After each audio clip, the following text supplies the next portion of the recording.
Let the record show at 6 o'clock, we'll call our meeting to order. Sarah, will you please do the roll call? Jim Whitaker, Linda Bonhart, Present. Eric Hall, Here. Cameron Morgan, Present. Ken Lewis, Present. Daniel Gann, Here. Michael Bush, Present. Donald Sherritt. Present. Okay, we do have a quorum this evening. We have approval of the agenda. Move to approve. Second. Motion by Mr. Goff, second by Mr. Gant to accept the agenda as submitted. All those in favor? Aye. Opposed? The agenda is approved. Do we have anybody that sign in under the open governmental? Okay. Who was there first? I'm sorry? They scratched it off. Oh, okay. All right. There's no one that wishes to speak under the open governmental process. I'm assuming that if you want to speak, you will be speaking under a project when it comes up for public hearing. Approval of the meeting minutes. Move to approve. Second. Motion by Mr. Goff, second by Mr. Gant to approve the meeting minutes as submitted. All those in favor? Aye. Opposed? Minutes are approved. We have 8 public hearings this evening. They will be orderly. We do have court security if we have to ask you to leave. So please abide by the rules. First public hearing is Spur Family Transfer. The first public hearing tonight's a request for waiver. The project is Spur Family Transfer, file 2407-219. The developer is Thomas Spar and the surveyor is Roberts Land Surveying. It's located in the Milk Creek District, Tax Map 3, Parcel 1, and is located on the west side of Ardenolville Road, approximately 1.2 miles north of its intersection with Shepherdstown Road. The developer is proposing the creation of a 2.26 acre single family lot and a 5.16 acre residue. The 5.16 acre residue is already improved with a single family residence and served by private well and septic. The new 2.26 acre lot would be served by public water and private septic. The developer is requesting a waiver to Section 503, Table 5-1A of the subdivision ordinance, which requires a 50-foot front setback for all residential lots, which abut a WV/DOH right-of-way. The developer is proposing a 25.5-foot front setback, but the plat shows a 10-foot right-of-way dedication. All setbacks are measured from the edge of dedication, so the front setback would actually be 15.5 feet. The rear setback is measured 35 feet from the edge of the FEMA 100-year floodplain. The small buildable area and the proposed structure's proximity to Arden-Knollville raises concerns for the health, safety, and welfare of the public. In addition, this waiver is the result of self-directed or deliberate physical action since the developer wishes to create this parcel. Based on the information provided above, staff recommends denial of the waiver to Section 503, Table 5-1A to allow for a front setback reduction. Thank you. Do we have anyone to represent the project?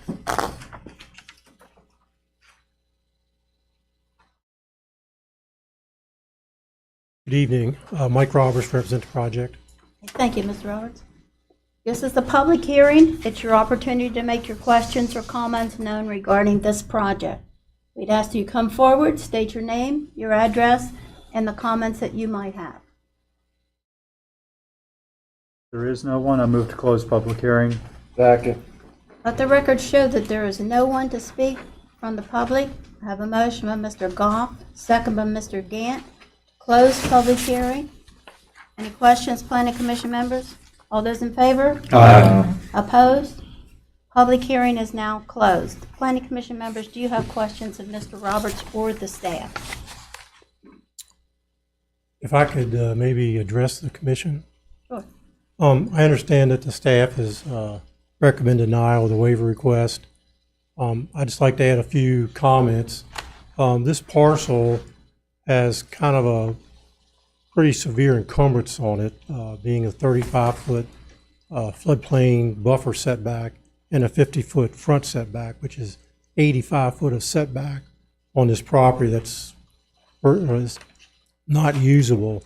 There are several older structures that exist on Ardenolville Road that are closer than the 50-foot, and I understand they were established prior to a Planning Commission regulation, but we just feel that this will allow for a single-family dwelling units to be placed on the property and meet the requested setback requirements. In speaking to staff prior to submitting the waiver request, I was talking about the possibility of doing 10 or 15 feet from either one or both in order to still have a buildable area. I guess my impression of the feedback was it would be easier or better to request the front setback waiver as opposed to a waiver of the 35-foot stream buffer area from the floodplain limit. So that was the purpose and the reasoning for the request. Thank you. Planning Commission members, do you have questions of Mr. Roberts? No, Madam President, just a statement. Appreciate your commentary, Mr. Roberts. My position on candidly is that we do have regulations in place now in order to have more orderly development going forward, and so primarily for that reason. And I can't see any reason why this isn't self-directed by the developer. So again, appreciate your comments, but fortunately, I can't support it. I'm sorry, did you say you had a motion? I'm prepared to make a motion, Madam Okay. President. Madam President, I make a motion that we accept staff recommendation to deny the waiver to Section 503, Table 51A. And that's my motion. Second. I have a motion by Mr. Bush, second by Mr. Lewis, to accept the staff recommendation, and that is to deny the request for the waiver. Any additional questions?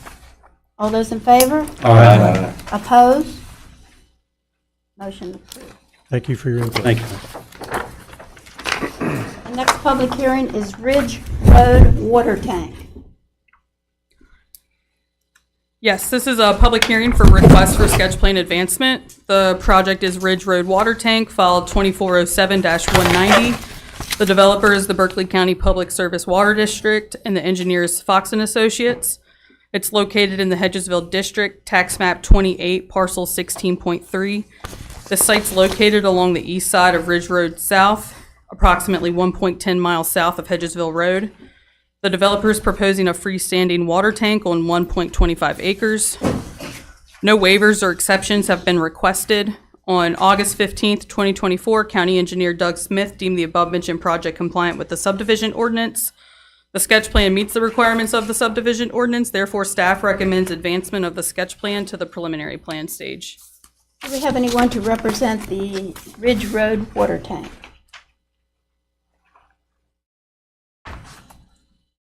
Gordon Poffmer with Fox and Associates. Okay, thank you. Again, this is a public hearing. It's your opportunity to make your comments known. Please come forward, state your name, your address, and any comments you might have. There is no one. I move to close public hearing. Second. Okay, let the record show that there is no one to speak regarding the Ridge Road Water Tank. I have a motion by Mr. Goff, second by Mr. Gant, to close public hearing. All those in favor? Aye. Opposed? Public hearing is now closed. Planning Commission members, how about you? Do you have questions of Mr. Poffenberger or the staff? I do. Yes. What's the height going to be on this tank? That I can't answer. We're just doing the site plan, so I don't have any of the details of the tank itself or the hydraulics. How far away is it going to be from the existing tank on Ridge Road? There's 1.1 miles south of Hedgesville Road.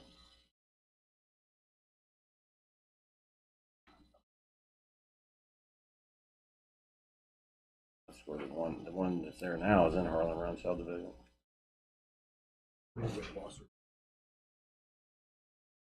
Okay, yeah, I know where that is. Well, the other tank's up at Harlan Run on top of the hill. Other side of 9. Other side of 9. Harlan Run subdivision. Further south. Okay. I got you. All right.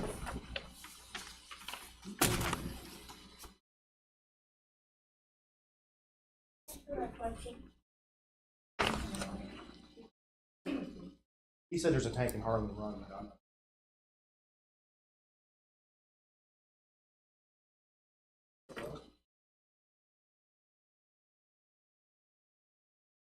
From Ridge Road? Not exactly. It's property itself is 193 feet, so I would say the tanks, center of the tank's about 150 feet from the road.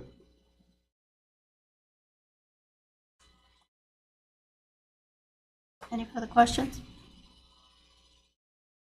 Or none, I make the motion, we accept staff recommendation. Sketch plan meets the requirements of the subdivision ordinance 2009, therefore make a motion to advance the sketch plan to preliminary plan stage. Second. Okay, I have a motion from Mr. Gantz, second by Mr. Bush, to accept staff recommendation, and that is to proceed to the preliminary plan process. All those in favor? Aye. Opposed? Motion passes. Thank you. The next public hearing is Sheets, Hedgesville Road. This is a public hearing for request for sketch plan advancement. The project is Sheets Hedgesville Road, file 2404-087. The developer is Sheets and the engineer is Bowman Consulting Group. It's located in the Hedgesville District, tax map 34, parcels 11.18, 11.31, and 14. The site's located at the corner of Reliance Road and Hedgesville Road. The developer is proposing a 6,139 square foot convenience store on 3.39 acres to be served by public water and sewer. No waivers or exceptions have been requested. On August 9th, 2024, County Engineer Doug Smith deemed the above-mentioned project compliant with the subdivision ordinance. The sketch plan meets the requirements of the subdivision ordinance, therefore staff recommends advancement of the sketch plan to the preliminary plan stage. Do we have anyone to represent Sheets, Hedgesville Road?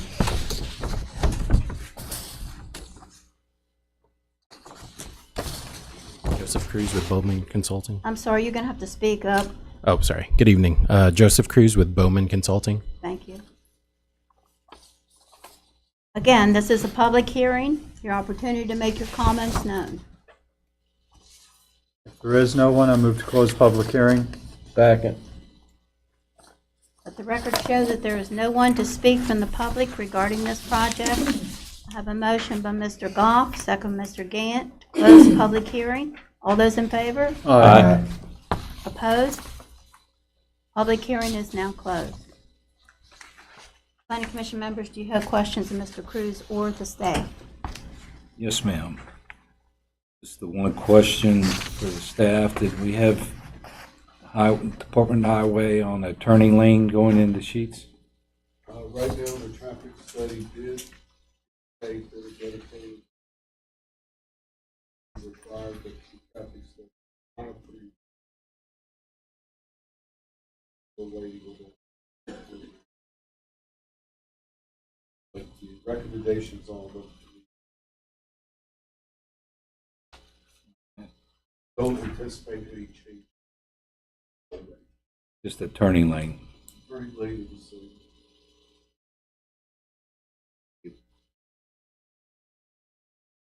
Say turning lane just one direction or both directions?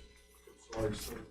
Turning lane one direction or both directions? No, going, it would be south on 9, or, sorry, east on 9. East on 9. Yes. And then that'll be proposed to continue on through those basic development. All that's going to go down to Rock.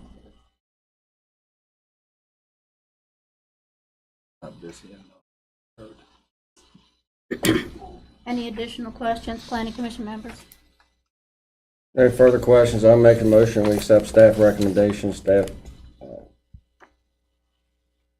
sketch plan meets the ordinance, so I advance it to the preliminary plan stage. Second.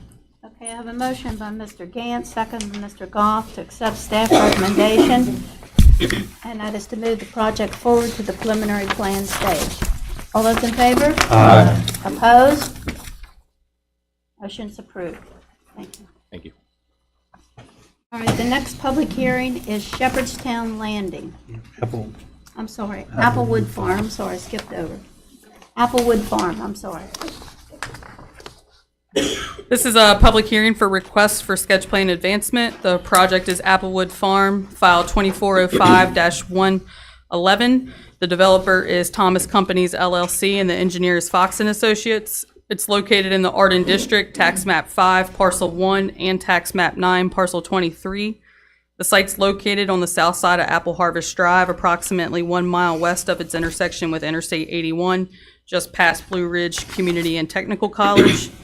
The developer is proposing 231 single-family detached lots, 110 villa lots, 264 single-family attached townhouse lots, 264 multifamily apartment units, and 4 commercial outsale lots on 188.53 acres to be served by public water and sewer.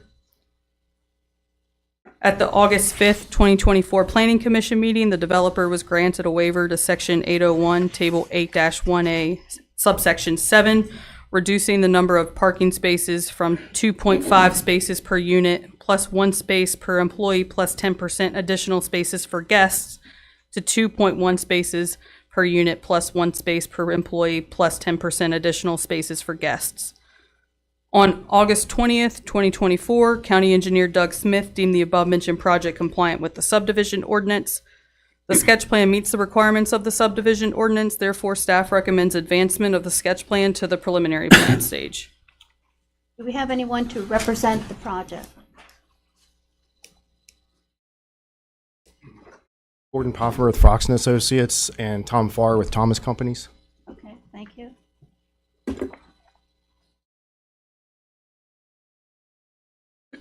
This is a public hearing. It's your opportunity to make your questions and comments known. I will tell you that we have quite a list of comments that have already been received, which we're very thankful for. It gives the staff an opportunity to review them. But now is your opportunity. I'd ask that you please do not repeat the same thing over and over, because once it's been heard, it's in the record. So we only need to hear it one time.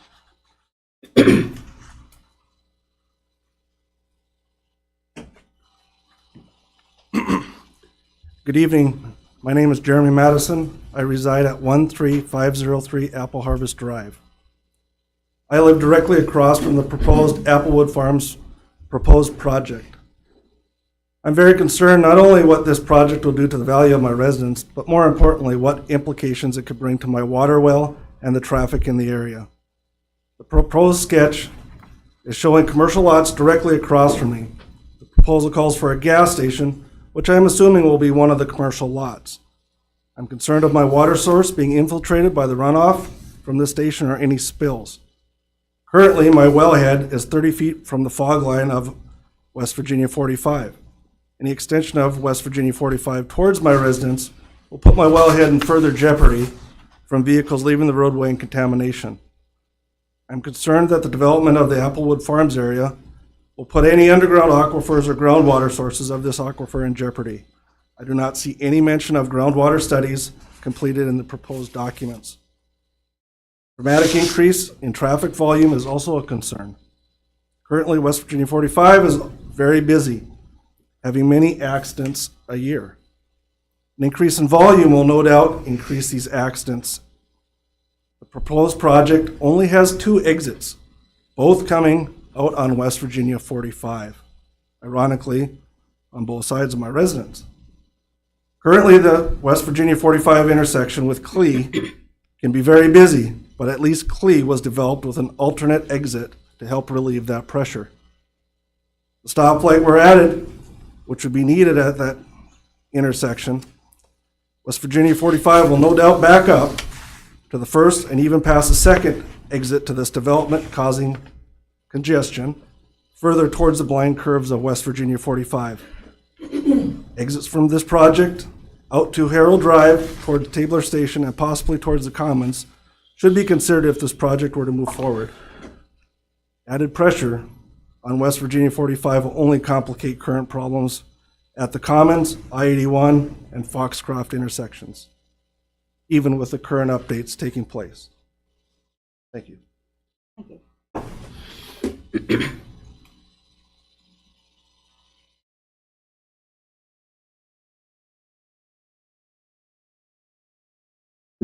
My name is Melissa Power. I do not live in the area where this is going to be built. However, I am a board member on the Board of Education for Berkeley County Schools. What I think is most troublesome as I'm reading through some of the documents regarding this development is that information was given to Berkeley County Schools, but no information was requested from Berkeley County Schools. So numbers on the document that give you an idea of what the population is at each school is not correct. I don't know where they got the information. To give a for instance, Orchard View, current stated population is 654. Technically, we're at 716.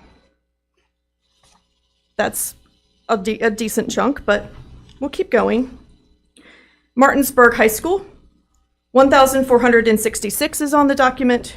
Current enrollment is 1,520. Previous, Martinsburg South. Actually, let me save that one for last. Rosemont, 417 students are on the sheet as being at the school. Current enrollment is 422. Not a big deal, but let's do the big whammer here. Martinsburg South, our middle school. Numbers on the document, 746. Current enrollment, 961. I used to work for a builder, and I would submit documents to get permits for building. I would submit site plans. I would submit stormwater management documents. I would submit building plans. I would submit a lot of information. And if one thing came back as being incorrect, it halted the whole thing. When we're dealing with areas where someone is worried about their well, what are we going to do? That right there should halt it, at least for a little bit, to get an idea of what the runoff is going to look like. Now you're getting numbers and you're looking at them, and it's not even accurate. I don't know where they got the information. We didn't approve it. We didn't sign it. But yet it's listed as a document under approved documents. So who approved it? Who approved it? Does anybody, I'm open. I don't know if you guys can respond. I know at our board meetings, no one can respond when they're on the board. So, okay, you guys can't respond. But that would be a question. Where'd they get the information and who approved it? Because it wasn't us. This gives me a bad taste in my mouth, and I know that there are some things that you guys have to work through, and there are some code that you guys have to abide by. I get it. But when it is detrimental to our community, and we're not even talking about the impact that that's actually going to make to the schools, the projected numbers could be a whole new school. Do you know how much a school costs? Approximately $30 million to build. We just asked the community for a bond that we can't even put this in. We need help. And I don't know what that looks like, but we need help. We can't do this. Structurally, we cannot do this. There are so many questions with this. So many. We need to prioritize roads. We need to prioritize our healthcare system. We need to prioritize our infrastructure. We are so behind. It has taken how long to get apple harvest done? It's not even done. We're going to be behind, and it's not even done. You talked about, Mr. Bush, you talked about being reasonable in projects and being measured in planning. Thank you for saying that. But I'm now asking all of you to actually put your money where your mouth is. Thank you. Next, please.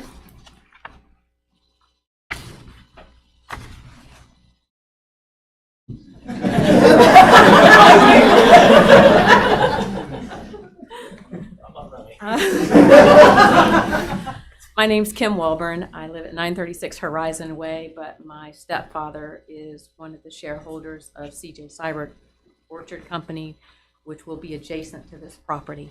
I'm strongly opposed to this for multiple reasons, probably familial. I realize there's no zoning, but as folks have mentioned, infrastructure for schools infrastructure for roads, ingress, egress into that property for such a high-density subdivision is just not acceptable. It ruins the integrity of that area, and I realize our farmlands are going, but I'm on the farmland side, and I just want to state strong opposition to this subdivision. It's not the right thing to do for Route 45.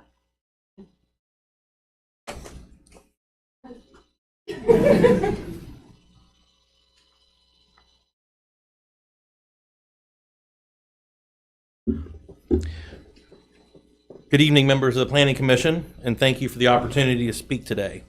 I come before you as the Could you give us your name for the I record, apologize. please? Ryan Sachs, Superintendent for Berkeley County Schools. Thank you. I'd like to represent the concerns of our board and our community regarding the proposed Applewood Farm development and other ongoing projects.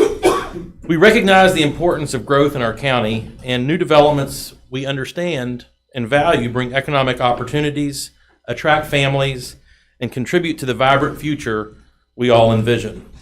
We want to be valued partners in this growth and are committed to working collaboratively to make Berkeley County an attractive place to live, learn, and to do business. However, I want to express some concerns. The rapid pace of development is putting immense pressure on our schools. Our current infrastructure is being stretched to its limits. With each new development, our student population grows, but our ability to expand school capacity and resources does not keep pace. This challenge is compounded by the limitations of our school district's budget and the time required to build the new facilities that our communities require. The learning experiences for our students, both current and the future, must remain a priority. While we welcome growth, it is essential that we manage it strategically to avoid overcrowding in our classrooms and overextending our staff and our resources throughout Berkeley County. We want Berkeley County to be a place where new families feel confident that their children will receive a high-quality education in a supportive and well-resourced environment. I ask the Commission to work with us, the school district, and other local leaders to ensure that we plan for growth in a way that doesn't compromise the educational experience of our students. This might involve discussing impact fees, reviewing how we communicate during the planning process, and ensuring that our input is fully integrated into the development decisions. Together, I think that we can foster growth that benefits the entire community, but we must do so in a way that balances development with the critical needs of our schools and our students. I appreciate your consideration and look forward to continued collaboration. Thank you.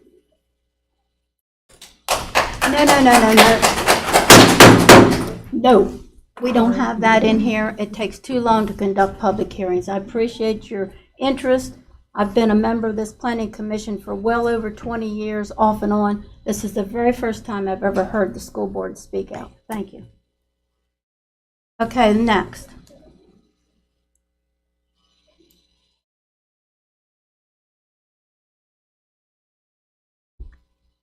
Good evening. My name is Michelle Marquette Albert, and I am a 50-plus year resident of this county.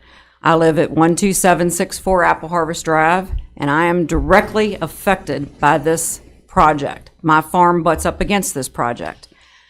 Currently, the issues that have already been said about the traffic, the wells, I've had a well that has gone down on my property because of the Evans Run development that has gone in, because it's directly across from my property and because of all the building and the wells that have been drilled there. I had a well go down on my farm, and it was very detrimental because I have animals that depend on having water.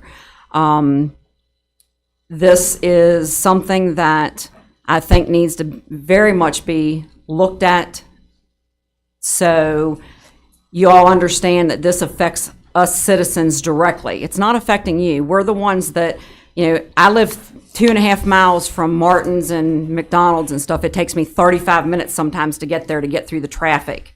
Like I said, I've had a well go down. I don't want any more wells to go down. It's just ridiculous because the infrastructure is not there. P&G is sucking down over 1 million gallons of water a day. Where is the water going to come from to supply this? Is it going to be able to keep up? These are my concerns, because it's going to affect everybody at one point. Thank you. I will tell you that, I will tell the room that this project is just in a sketch plat stage. It will be years before it actually comes to complete development. So there are many permits that need to be addressed before any final approval is ever given.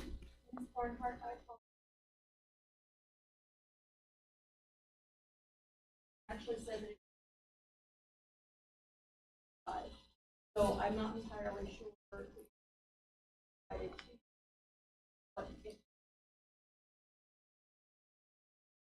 Okay, thank you.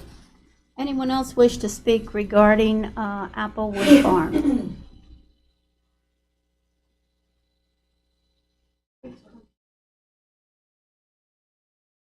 Hi, I'm Hope Merriman. I'm at Berkeley County Schools. Sorry, not prepared to speak. Nothing from me. But I'm also a lifelong resident of Berkeley County, born and raised here. While we're on the subject of growth, the impact happens very quickly.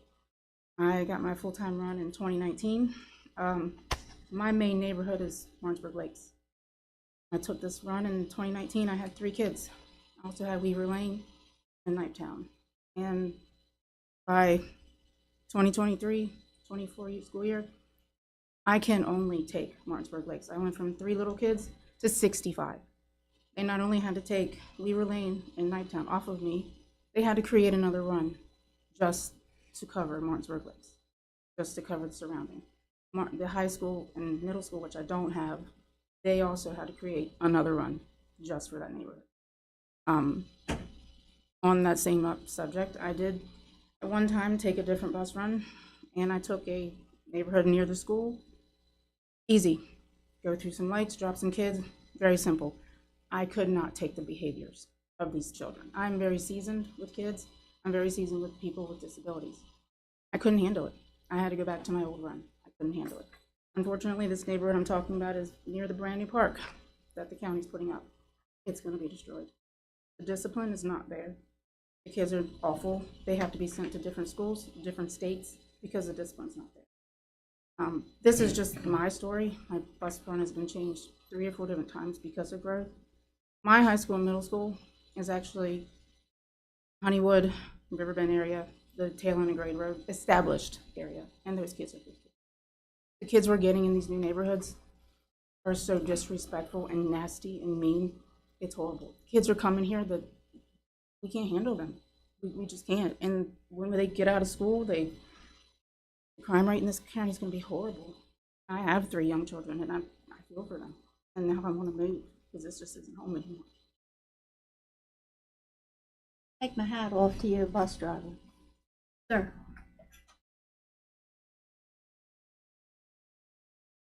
Thank you. My name is Damon Wright. I live in Falling Waters, West Virginia. So this doesn't directly impact me. I'm also on the school board as well. I know you mentioned that you rarely hear from the school board. Unfortunately, the school board doesn't hear from the planning commission. So, I mean, we don't get any information. We don't have any say into what developments get approved. There's no checkbox saying the impact that it's going to have on our schools that we see or that we vote on. But the main purpose is just, I want to try to encourage you to try to even consider updating or changing the subdivision ordinances or your comprehensive plan, which are ways that you could possibly slow the growth without lining yourselves up to get sued by incoming developers. The reason is because right now the infrastructure in our schools, as was talked about before, cannot handle it. But it's not just the schools. Right now, Berkeley County has 2 doctors that are there to give birth. Jefferson County does not do that anymore because they don't have the doctors to do it. We are going to be in that same position where we're not going to have the medical staff to accommodate the people in our community. We all know how long it takes right now to get a doctor's appointment. It's going to be exponentially more the more we keep approving these developments with no slowdown. I don't know what you can do, legally to put some speed bumps in the way. You may not be able to totally stop it, but if you could slow it down for like a year or 2 in between, that alone could at least help somewhat our community, because we are going to be in a situation where people are going to die, and then there may be many lawsuits coming our way versus the few that are come from developers. It's going to be many members of our community that will sue based on the many decisions, the decisions that we're making today. So I'm trying to encourage you to please look into trying to find a way to slow the things down, changing some of your plans and priorities to maybe even encourage the developers to put money towards building a school, put money towards something that will help our infrastructure. Rather than waiting on the Department of Highways, put that pressure on the developer to put those frameworks in place. We as a county cannot handle this. I've lived here all my life as well. I've seen the growth, and it's amazing how fast we've grown in such a short period of time. I used to work in Rockville. I used to work towards DC. It's almost the same. They're building the same type of developments. All that earlier we heard how they're changing from 2.5 to 2.1. We have communities. I've seen houses in our that are here where you could pass milk between houses. That's how far apart they are. They're putting everybody into homes that are almost townhomes, but not quite. And that's what they're doing. And there's so much compact and so much that's happening. It's really hurting everybody. So thank you for letting me speak. Please consider putting roadblocks in place to help our community. Anyone else wish to speak?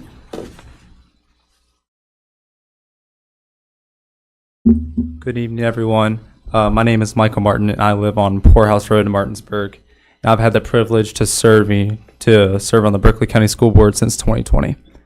I'm here today because we need to raise a white flag on the rapid growth happening in Berkeley County. West Virginia Constitution, Article 12, Section 1 states we must provide a thorough and efficient system of free schools in West Virginia. So with the expansion we are seeing is outpacing our community's ability to support it, especially when it comes to our schools. And Ms. Power already shared the numbers, so I won't go over that again. But if you need them again, we will happily provide the correct numbers for you guys to make an accurate decision. And all this does bring real concerns about the capacity to handle the influx of families and more critically students. And all-encompassing student safety, building capacities, fire codes, and many more concerns is what myself and the rest of the board have. Our schools and staff are already stretched thin, and that's before factoring in 2 other approved developments in South Berkeley, totaling close to 1,000 homes, and we're already seeing significant developments pop up along the I-81 corridor, including a few others on the agenda tonight. This level of growth is happening across the county, and it's clear our schools, roads, hospitals, emergency services, and even water and sewer systems cannot keep up. I urge all of us to now work collaboratively and work to ensure that future developments are more sustainable and truly in the best interest of Berkeley County, and that's including private partnerships with Berkeley County schools. I encourage our community to stay engaged and share their concerns together. We can build a future that benefits everyone, so we have a prosperous education system. And I ask, does this create a thorough and efficient education system for Berkeley County? And so please halt this proposal advancement. Thank you. Anyone else wish to speak?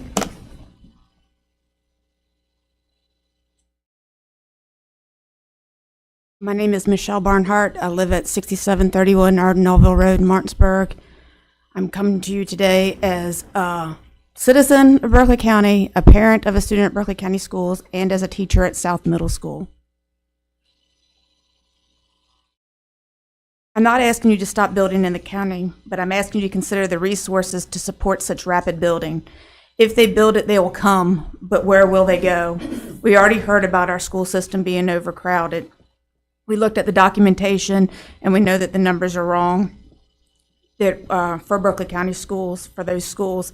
However, the application does not further indicate the numbers that other developments that are currently building that have been already approved by this county commission that go to those same schools. There's one on Tuscarora Pike, I believe the one on Lost Road, and then we have the Interwoven Mills. All those are currently being built, and all of those students are going to the same exact schools that this development is going to go to.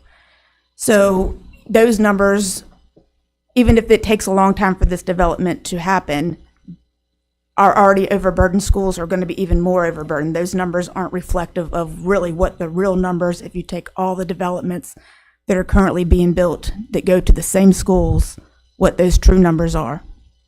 Thank you.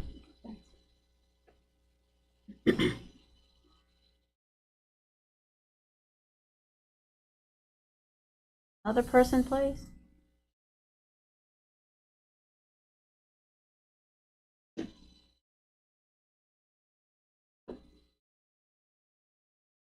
My name is Mary Beth Grove.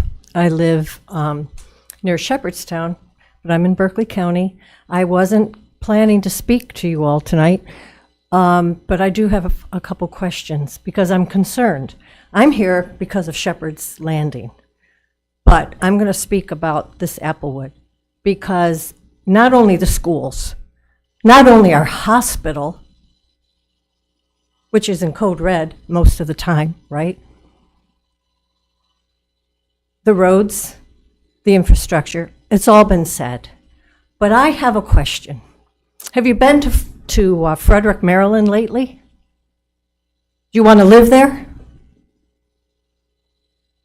I would love to know what every single person here on this committee, what your individual goal, what your individual vision is for Berkeley County. What's your vision? What's yours? What's yours? And then what's your collective vision for this county? Do you want it to become Frederick? Should we put welcome to Berkeley County, the new Frederick, Maryland? Because that's what it's going to become. And it's not making me happy. And I'm not sure if it's making everyone else happy to think that we could become Frederick. Not why we moved here. And whether it's going to take 3 years, 6 years, 9 years to build a little city off of Arden-Noble Road, it doesn't matter. It doesn't matter how long it's going to take. We're going to become something that we don't want to become. Thank you.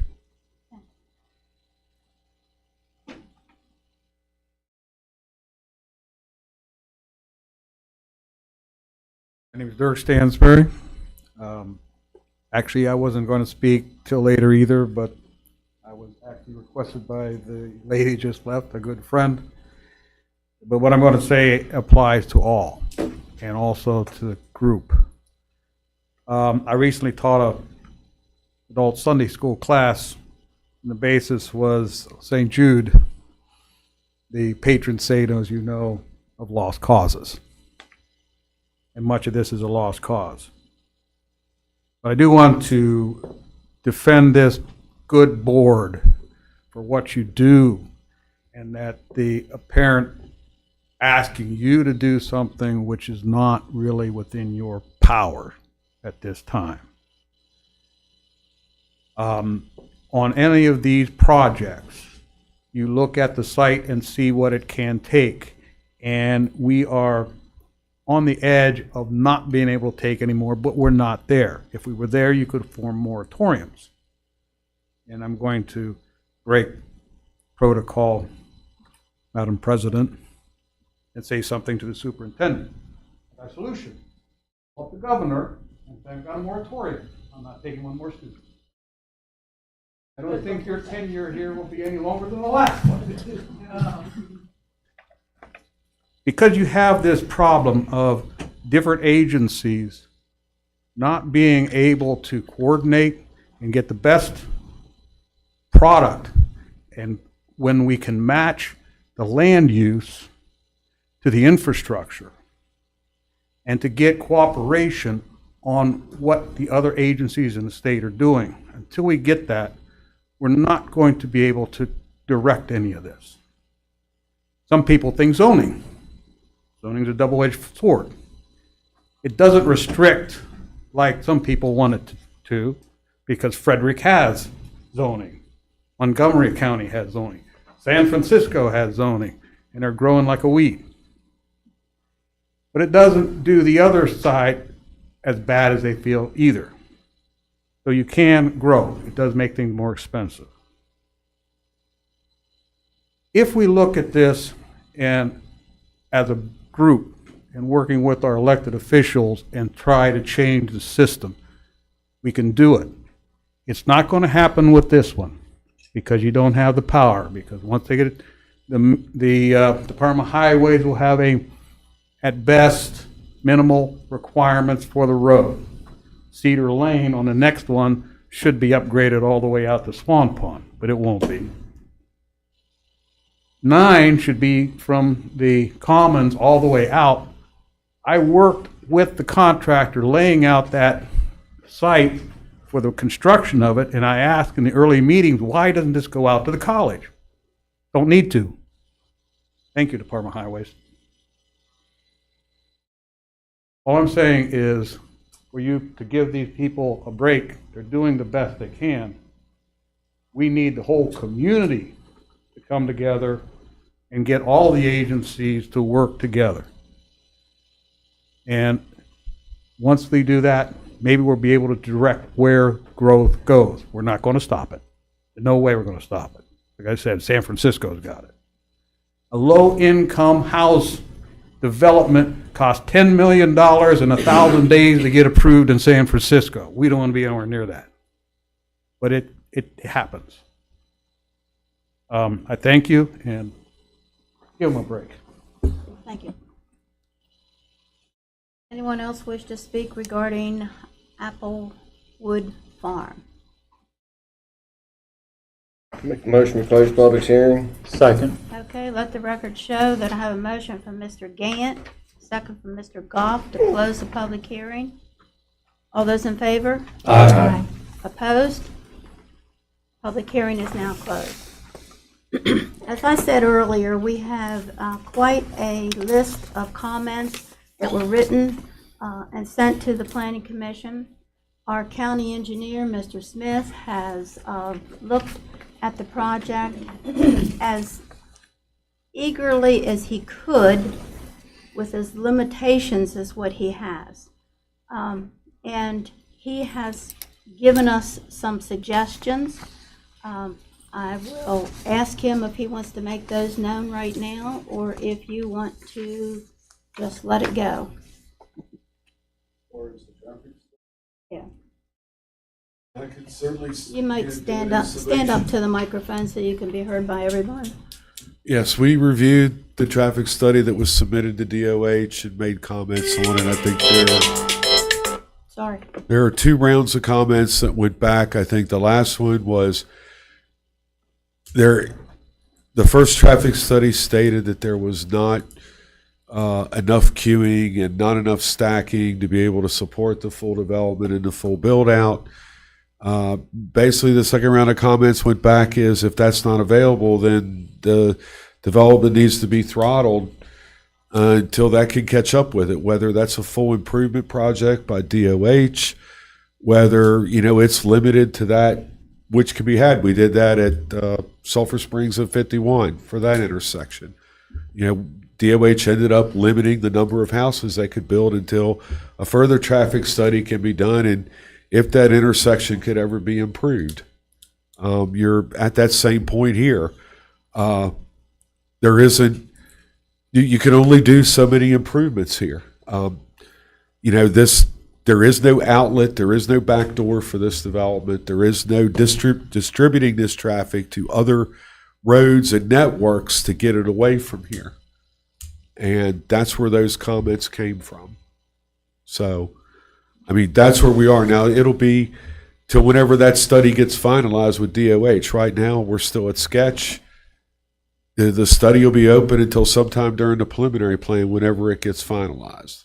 The same for all the other permits and so on and so forth. Thank you. I'd like to ask our legal counsel to address the school situation.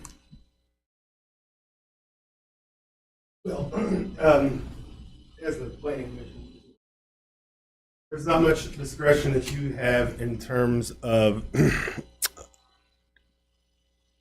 stopping something if it complies with the county commission's subdivision ordinance or any other ordinances such as the stormwater management ordinance. Most of your discretion here is with these petitions for waivers, and if something does comply, then you pretty much have to go forward with it. The property owner has a property right, and if that is the case. The ordinance doesn't have anything in it about stopping it because we're giving you the authority to say, well, it's going to negatively impact the school system, therefore we can stop this individual project. Answer your question? Thank you. Now, I will say that this planning commission did put forth a new subdivision ordinance that was then adopted by the county commission that would have made things a little different for this subdivision. Whereas but the ordinance now says you have to have 2 entrances for any subdivision with more than 100 housing units. The new subdivision ordinance broadens the authority of the planning commission to require that a developer get another entrance in another location, whereas these are both at the same, essentially the same location, whereas this would have put the pressure on them to get the access to go through Harold Drive or some other route. So, but this was filed before the new subdivision ordinance was adopted.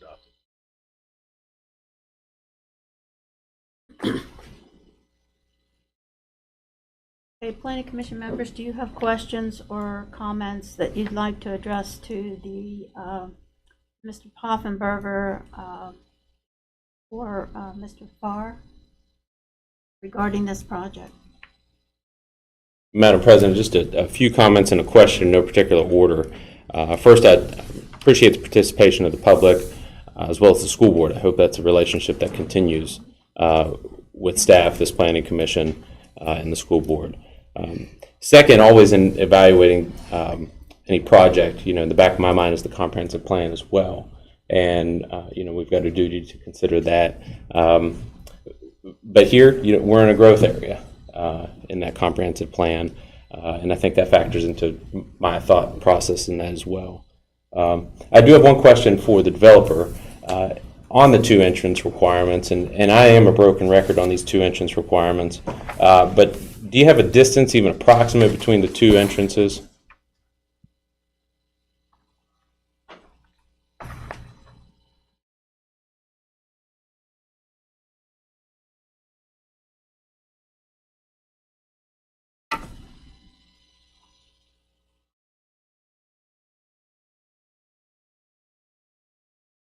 And if you don't, that's okay. It's not a trick question.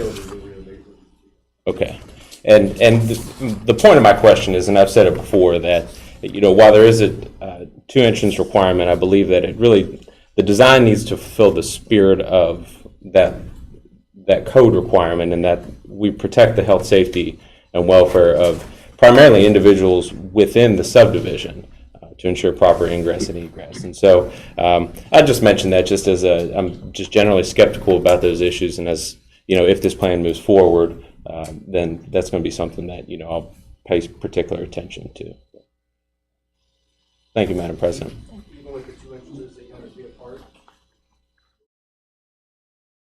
This isn't an appropriate forum to have a debate on the subject. I just suggest to you that that's we'll look at the traffic study. I'll speak for myself. I'll look at the traffic study and the overall design and make a decision at that point in time. I can make some comments that would help. Absolutely, go ahead.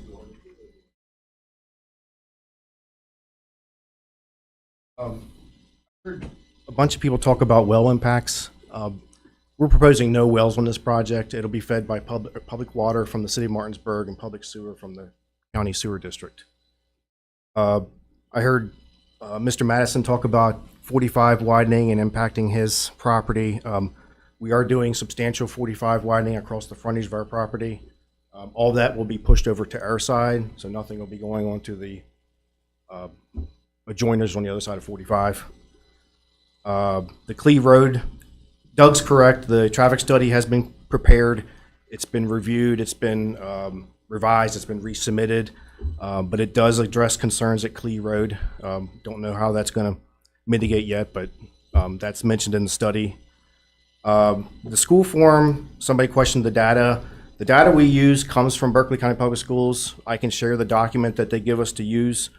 Questioned the schedule and the drawings. I mean, as anybody can tell in this business, schedules kind of go out the window the day they're written. The schedule for this plan was actually to have it approved 4 months ago, so we're already, schedules are just that.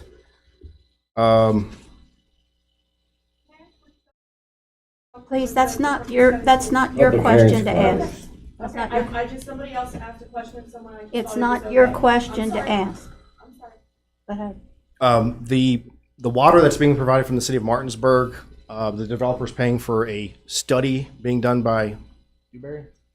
Hatch. Hydraulic model to determine the needs, infrastructure upgrade needs to supply the water to this development. The school form that's on the county website that we're required to fill out, we do the best we can with that. I mean, it's a guidance document. I don't know what you guys do with it, but we do it on every residential project. So, you know, we do the best we can with those, and I don't know. So when we receive those, we actually send them to our contact at the Board of Education and send them the site plan and the school. And the numbers could be different from the school impact form because this was submitted in May of this year. So the enrollment numbers could be different. They probably have new numbers this month because of school. Do you ever get any feedback from the doctor? The only thing I've ever gotten was that they would forward it to the. No. We don't get any feedback. I sent it to Mr. Tyson. I sent it to facilities. Mr. Tyson. That was the contact I was given. There seems to be, let me just interrupt you a minute, Sure. Mr. Poffenberg. There seems to be a great deal of tension between the Board of Education and what appears to be the Planning Commission staff. Like I said, I've been working with this Planning Commission off and on for over 20 years, and I've never, ever had a member of the Board of Education reply to any documents that we've ever sent them.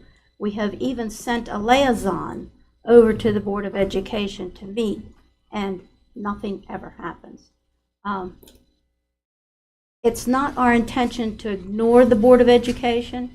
It's certainly not our intention, because that is something that we're very concerned about.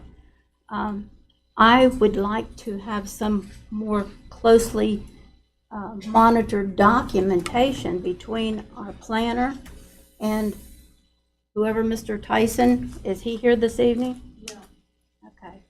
Perhaps maybe you can contact him and tell him, okay? Absolutely. And I would welcome more collaboration. We want that. Our intention was not to come here. Well, you as a board member, yes, you probably do.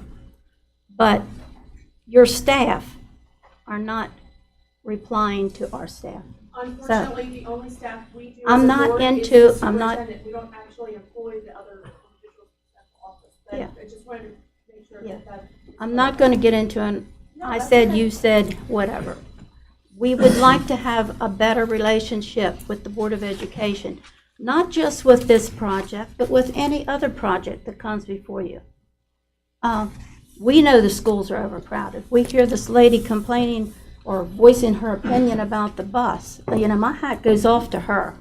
If she's driving a bus with kids that are jumping around and doing all sorts of crazy things that we would probably have been taken to task for if we'd ever thought about it as a kid. But nevertheless, I would encourage Laura to be in contact with Mr. Tyson to set up a meeting so that we cannot have unanswered questions from this point forward. Okay? Now, go ahead, Mr. Popper. I'm sorry That's all I right. interrupted you. I only had one other thing. I heard someone question the parking ratio waiver that we got last month, and that was only for the apartment parcel, not for the overall development. So the reduction was only for apartments. Right. I'd like to add, this is a PUD, so it is providing 36 acres of open space, 19% of the property. And the overall density is 4.6 per acre, which is not extremely dense. The max is 10 per acre. Okay, the school form that you filled out, where did you get that from? You know where that came from? The school form itself is on the county's planning The documents. form that we have that they used for this was under the 2009 ordinance. I know we worked with Mr. Murphy back when we were drafting the new ordinance, and we do have different numbers that were given to us to calculate the number of students per dwelling. So anything that comes in under the 2024 ordinance, we have a new Excel sheet, you plug in the units and you get the number. But I believe Steve Sianovich from Fox reached out to the Board of Ed at the beginning of this year and got a new website that they gather the information from for enrollment. Okay. Maybe Mr. Tyson and you need to talk. Okay. Just to add to that, during the new ordinance, on things as simple as bus routes and what the buses need. Okay, cul-de-sacs, we asked them about us putting a standard in bus shelters for the children in the mornings, evenings, at the subdivisions, because we've got so many issues where the buses aren't going into the subdivision, stopping along West Virginia 45 and trying to load kids. You got parents out there in cars. And it's a disaster. And we tried to reach out to them. And about the only thing I could ever get out of them was we have a 77-passenger bus as of I designed. All residential subdivisions are based on that turning group. And we set it up for them, but we could not get that engagement that typically out of other places. All right. It's a bit of our ourselves to go ahead and do a bus route exhibit where we envision the bus stops make sense, where the buses would have to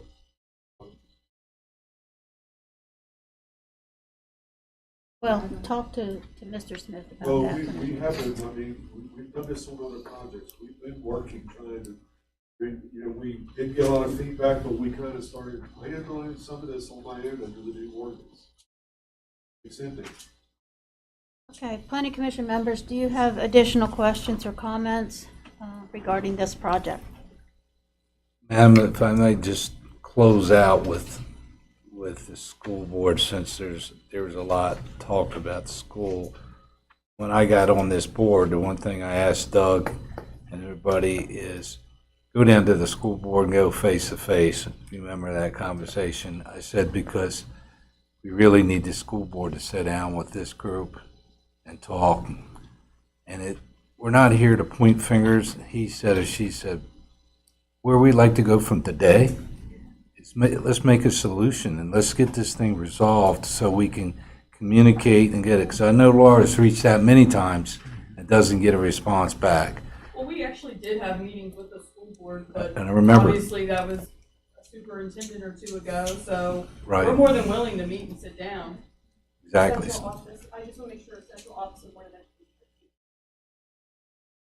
Or saying the right thing, because people who think hear this, they'll hear Board of Education, they think it's the five of us, and it's not the five of us, it's actually the central office. So I just want to make sure. I understand. That's all. I understand, but that central office has to give that, come down to your Correct. level. Correct. So that's what you need, that connection. And so that's the moving on from today. That's what we'd like to get out of. If we don't get anything out of this meeting today, is one thing is get the right people talking to the right people.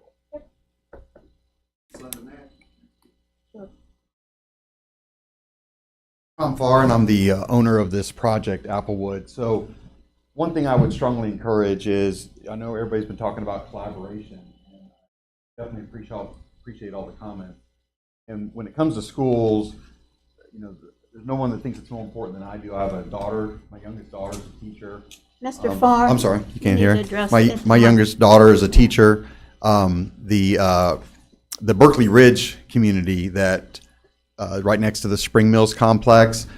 Back when that was developed, there's a walkway that goes from Berkeley Ridge to the schools. I'm the one who did that. I did that without DOH permission because it was going to be a bunch of red tape. I did that without trying to get grants from the state or whatever because it was a bunch of red tape, because I felt it was the right thing to do for that community and for the schools. So what I don't want anybody to think is that, I'm any way, trying to be against the schools or in any way. In fact, I'd be more than happy, if you talk to any of the commissions or the jurisdictions, the water, sewer, the planning commission, engineering, I'm the guy that's there to try to figure out solutions. Okay, so I'd be more than happy to help collaborate, as you said, with the school board, with the superintendent, be a a contractor, developer liaison, whatever that takes to help this so that this kind of communication doesn't happen again at a meeting like this. Thank you. Thank you. And I just want to say something real quick. Sure. Like you, I've been on the planning commission for almost 15 years. I'm born and raised in this county. I went to school 45 years ago in this county, and there was temporary schoolrooms outside the schools then, and it's never going to change. Once the development comes, the tax dollars comes, they build the schools. We've been talking about this for 15 years that I've been sitting up here, and I sat in a classroom with 32 people back in 1978 in Berkeley County. So I feel your pain. I got kids in Berkeley County schools. I know exactly what you're talking about. But at the end of the day, if they meet our ordinance, we can't deny them. Or they'll own this building. So that's all I have to say. Thank you. Any additional questions or comments from the planning commission? If not, I'm ready for a motion. Madam President, I make a motion that we accept staff recommendation to advance the sketch plan to preliminary plan stage. Second. Motion by Mr. Bush, second by Mr. Gant to accept staff recommendation, and that is to move the project forward to the preliminary plan stage. All those in favor? Aye. Opposed?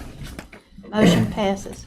Thank you, folks, for your patience and your comments. If you want to exit the room, I know you've been here for an hour or so, and I'll give you 5 minutes to do that.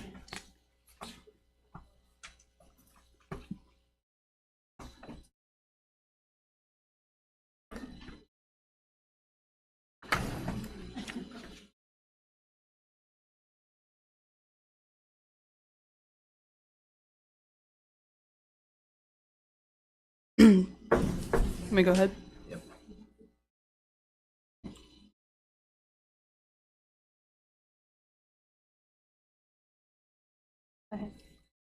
The next project is a public hearing, which is a request for sketch plan advancement. The project is Shepherdstown Landing, file 2403-083. The developer is Alarmouche Development Group, and the engineer is J.J. Companies. It's located in the Apecan District, tax map 13, parcel 3. This site's located at 630 Foreman Road East off of Cedar Lane, approximately 1.5 miles south of Cedar Lane and Scrabble Road intersection. The developer's proposing 111 single-family lots on 203.4 acres to be served by private well and septic. No waivers or exceptions were requested. On August 23rd, 2024, County Engineer Doug Smith deemed the above-mentioned project compliant with the subdivision ordinance. The sketch plan meets the requirements of the subdivision ordinance, therefore staff recommends advancement of the sketch plan to the preliminary plan stage. Hey, do we have anyone to represent the project?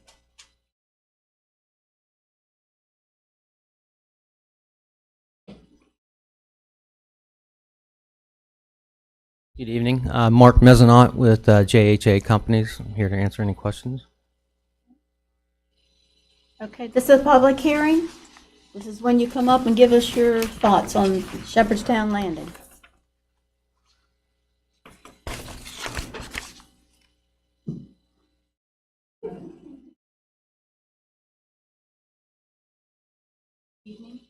I'm Karen Hartman. I live at 688 Cedar Lane, so I will be directly impacted by this development. Really, all I can do is piggyback on what everybody else has just said. There's too much coming. There's too much. And this is going to be supported by wells. This is my biggest fear, is the well situation. I'm glad we're having this meeting tonight because it should be fresh in everyone's mind just how dry this summer has been. Last summer was dry. I mean, we were in extreme drought conditions. And to now be adding more wells to this water table, where does that leave us? When our well goes dry, what do we do? From my understanding, and if anybody can, confirm this, apparently it is up to the individual homeowner to dig a new well if our wells go dry. And why should we have to bear that? It's just too much all over, everywhere. It's too much. This is going to be more kids in the schools that are already impacted. I'd like to offer perhaps a suggestion. Not only do we not have enough schools and literally one hospital, but we also don't have the professionals to come if we build new schools and new hospitals. I mean, everyone here knows how long it takes to get an appointment with a doctor, a dentist, a veterinarian. We do not have the professionals in this area to service us. Perhaps it could be considered to build a different type of community that would be welcoming our professionals that we need here, that we desperately need here. A good example is actually Shepherd's Cove, which is just the other side of Scrabble Lane, or Scrabble Road from Cedar Lane. Those are large houses on 4-5 acre lots, which would reduce the impact of the amount of wells being dug, and it would bring professionals. We need professionals here in all walks of everything we need. Thank you. Thanks. Public hearing, your opportunity to make your comments known, please.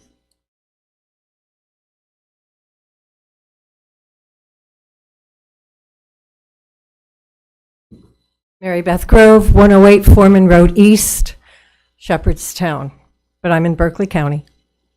My driveway comes to the end. The end of my driveway is right there. I'll be looking at 111 houses. I'm landlocked. I'm blessed. My house, my property, 5 acres, is landlocked. You can't see me from Cedar Lane or Foreman Road. It's great. It's wonderful. I love looking at the northeast sky. I can see the shooting stars, Perseids, meteor shower. But guess what? Once these houses are built, the light pollution is going to prevent that, unfortunately. I guess it's not a big deal. It's not, my health is not impacted. Maybe it won't be impacted. I am worried about my well. But these are the things that, I think, I don't mind if the houses are built. Why do they have to be so darn close together? Why? Why do we need townhouses at Applewood or whatever, townhomes and apartments and all these houses? Why? 111 houses to be built there. And I'm a substitute teacher. I know what the teachers are going through. It's tough. It's tough. And yes, there are a lot of portables, and we think about, safety. Someone just popping into a portable with an A14. Don't like to think about it, but it's possible. Why can't they be like 5 acre lots? Why not little farmettes? Why 111 houses on that small piece of property? I don't know. It's not my pocketbook, I guess. But I do worry about the light pollution. I worry about the other kind of pollution. I worry about the wells. I worry about the schools. I worry about the hospitals. I worry. And Berkeley County continues to grow. Yeah. It continues to grow. So, welcome to Frederick. Thank you. Did I see someone else getting up?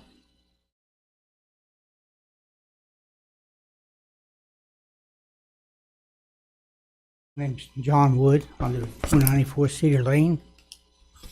My problem is, as the previous person said, the density. I mean, that's a lot of homes on the small piece of property.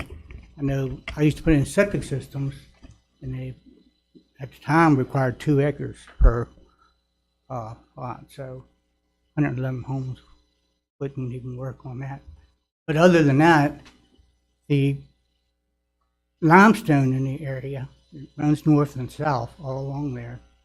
You add all those septic systems in there, there's a much larger chance that the septic's going to, next to that limestone, go down and pollute the aquifer. So not only are our wells going to be impacted, but if the sewer falls those down, then we're all going to be contaminated.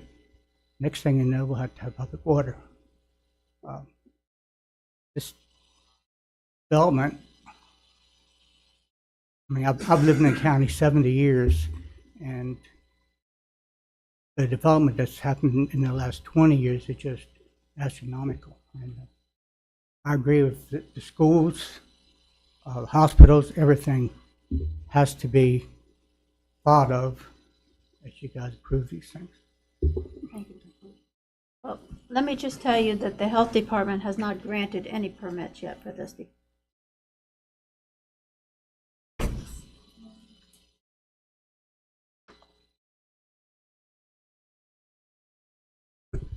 Kurt Stansberry with St. Jude again. I was asked to look at this site from an engineering point of view, and as John just pointed out, his great expertise in wastewater over the years in the county, he is correct. About a third of this site is Hagerstown soils with a complex of a lot of outcropping and karst depressions. I believe one of the lots, dead center, is a identified or probable identified sinkhole.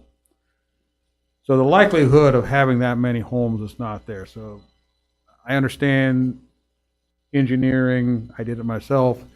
You max out, knowing you're going to lose some. I would expect this particular site to lose at least 10 to 15% of those lots just because of the rock outcrops and other karst in the area. So it will be smaller. And even if it gets under 100, that's still a lot of impact on the highways in that area. And now you got a large population being bused to schools that are having problems. So again, it comes down to cooperation between all groups, as I pointed out earlier. Are pleased to have them raise hay instead of houses will probably go unheeded. But we have to find ways to make it desirable to keep farmland, particularly in this kind of an area. This project is also not a very far distance from Rocky Marsh and the wetlands around it. Hopefully, if they follow the rules correctly, it will be protected, but it is a potential impact on that as well. So we do need to ultimately develop a system by which we can assess these projects in totality and not piecemeal from different areas and cooperate. Thank you. Anyone else wish to speak regarding Shepherdstown Landing? Farm bordering the property. I'm sorry, you'll have to speak into the microphone again. Steve Sechrist, 1105 Turner Road. I own the farm bordering. The water table in that area is about 20 feet. So you've got all those sinkholes draining into that water table. So that's why I'm here concerned. Just the quality of the water. And I've had issues with my well in the past. So I would ask the board to check with the health department. I believe there's some existing studies that are already in place they can review. I would ask that you take a look at those. Thank you.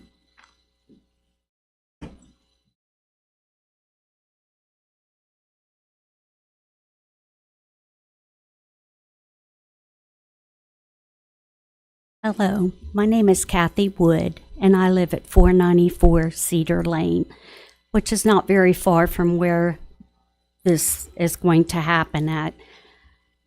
The traffic on our road is terrible. We have dump trucks up and down the road, building the development and expanding the development at the end of our road down towards Scrabble. Dump trucks, there's a tow trucks in and out all the time. I don't know where they're going, but they're hauling vehicles in and hauling vehicles back out. This is up till 11, 12 o'clock at night, this traffic back and forth. Our road is a country road. There's no line in the middle, and it's not very wide. It's very narrow. We have farm machinery going up and down the road. We have traffic up and down the road. We live in a spot on Cedar Lane where there's a very sharp curve right at our house. We have had 3 different wrecks in our front yard because of the traffic ripping and tearing up and down the road, coming to that bend, and they can't quite make it. We've had people going through our yard just recently. It hasn't been but a month ago. Someone came around that sharp curve, went through our yard. We've replaced our mailbox probably 6 or 7 times. My concern is that this is a very narrow road. If you're talking about 111 different houses or apartments, whatever, most families have 2 vehicles that they're driving. That's if you have like husband and wife. If you have teenagers or children involved, that's even more vehicles. So to take a road that we already have a problem with, there's not even enough room to pass. A lot of times, if you have a tractor coming up the road, you have to completely stop and let them pass. Or these big tow trucks towing the vehicles in and out. You have to stop and let them pass. It's very dangerous. We have people I've seen jogging up and down this road, bikers up and down this road. I just see an accident happening because of the traffic and the width of the road. So I ask you to take that into consideration, because when you're talking about 222 more cars up and down the road, trucks, teenagers, whatever, the road's just not made for it. Thank you. I will ask Mr. Smith here. Under the traffic study, it says required by West Virginia DOH. Is there any update on that? They have done same with the hydrologic study. That has. Can everybody hear that? Get up, Dub. Traffic study hasn't been completed yet, so that hasn't been submitted to DOH or the county for review. The hydrogeologic study for the wells, they have to look at, since this is over 15 lots, they'll have to look at possibly a community well solution, which is where I would probably think this will end up, rather than individual wells. So they'll have to do that study to show that the well can actually recharge itself, that all that can be viable. So that's where they are. I mean, they're not going to start those studies until they move out of the sketch into the preliminary plan phase. You know, and same for the geologic study, for the geotechnical study for the sinkholes and so on and so forth. None of that's going to get started until they move out of this study, out of this plan for sketch.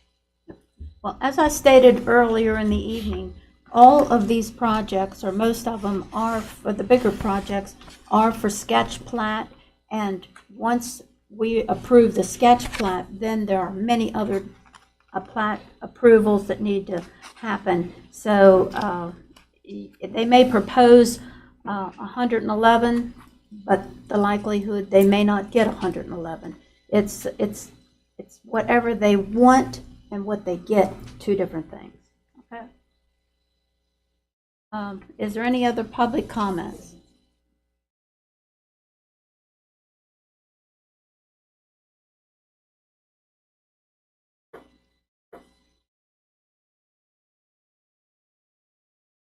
Hi, my name is Hayden Rudolph, and I live at 1215 Cedar Lane. We've heard an awful lot of talk here tonight about the fact that you folks are locked in to what you must do. With whom do you communicate to share the concerns that you're hearing tonight? Somebody must make regulations. Someone must make decisions. What do you do with the concerns you hear? Can you answer me?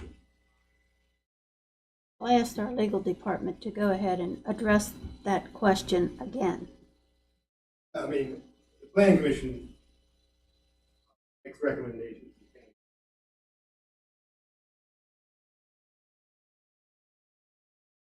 All the projects going forward today that brought in under the old one, there was a whole public input. They're bound to what.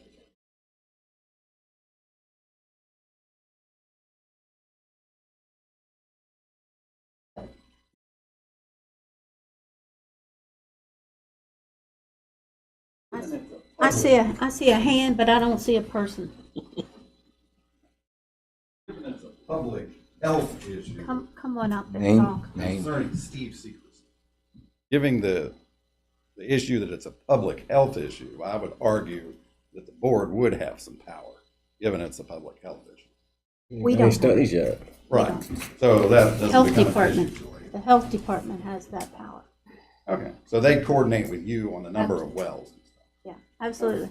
If you got a copy of our packet that you look at that tells us what permits have and have not been received and different reviews that have been done, you can clearly understand that we have nothing yet from the health department, we have nothing yet from the highway department, and we don't have anything from central dispatch.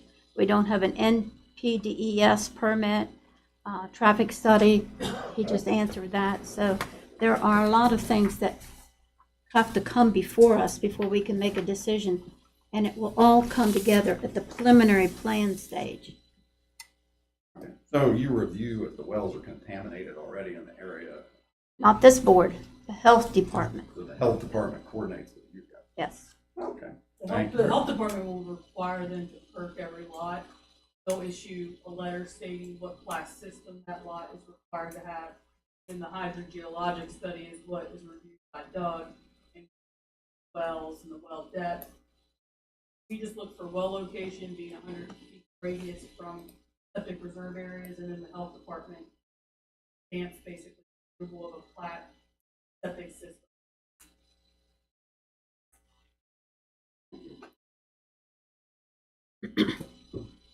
Additional questions regarding Shepherdstown Landing? Make a motion, we close public hearing. Wait a minute, wait a minute. I got a hand here. Martinsburg. I didn't see a school impact study on this. It's 111 homes. When does that be put into effect? I'm sorry, what did you say? So there's no school impact study? There is one. There is one. I didn't see it on there. I just didn't put the date in there, but yeah, there's definitely one. I sent it away, but I can also forward you all the school impact studies I've sent over the past 2 years. But yeah, we got one for them because anything over 15 lots requires a school impact study. Give her. I did personally talk to somebody.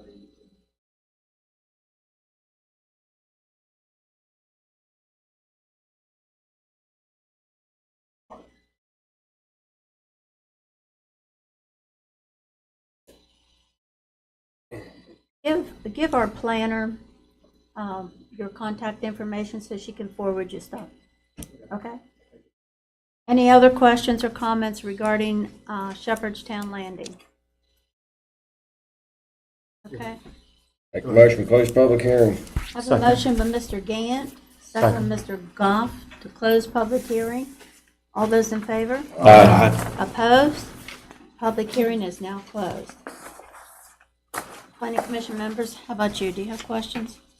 I don't have any questions, but I will make a comment. Okay. I'd be surprised if we get 20% less lots after the perk tests are done and have the geological study. And if it ends up going to a community well system where you got to run main line water, and it won't make sense to do, and it probably won't even get done. If I had, looking at what it costs to do infrastructure. Well, but just the infrastructure, the cost of the materials, it won't make sense to do it.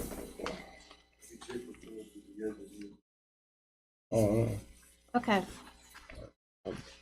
Madam President, I have a question. Mr. Metzonot, first, I want to thank you for being proactive with the Historic Landmarks Commission and including that as part of your packet. So the extra work is appreciated. The second is, when I look at the comprehensive plan growth map, it's hard to tell exactly where some of these lines are, but have you looked to determine where within that map, whether this project is in the growth area or what's the light green, the rural low density?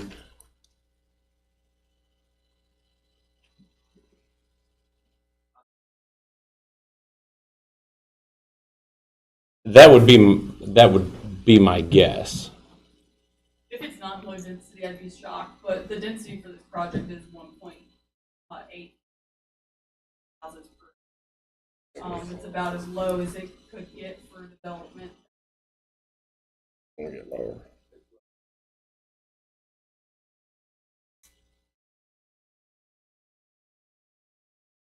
The first 13. Mm-hmm. Yeah, you're right.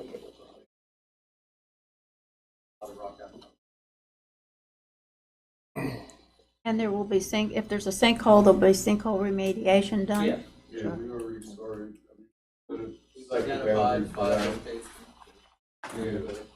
It remains to be seen what the geotechnical engineer, when they go out to most of the, are they a true sinkhole? Maps down with the brush. Some of these, it doesn't fall to the level of the sea. Maps down. That puts a new on the sea. A lot of this, we're not going to know until we get these studies back. The big one for me is the hydrogeologic study. What that yields. That may answer their question. They may only get 60%. 40 lots. Until you do the math and what's available to be able to draw and what they can get out of the wells. They might drill production wells and they don't recharge quick enough. They can't. They could be back to 3 acre house, 3 acre lots. It's an unknown. Again, this is a sketch plat. We move it forward if it's the planning commission's wishes, and we'll see what happens whenever it gets to preliminary plan stage. Right, Madam President, my point asking the question was simply that my personal view is that these definitions and the concept for growth under the comprehensive plan, which will be changing again, are a broader concern than a pure mathematical equation, and I've heard some comments pretty loud and clear that would like to see development along more of the rural aspect of this, and so that's a struggle I have that I'm not sure is going to be ferreted out in a preliminary plan or even a final plan, and so those are concerns that I have. Just to elaborate, that growth map was pretty much based on availability for public water. Thank you.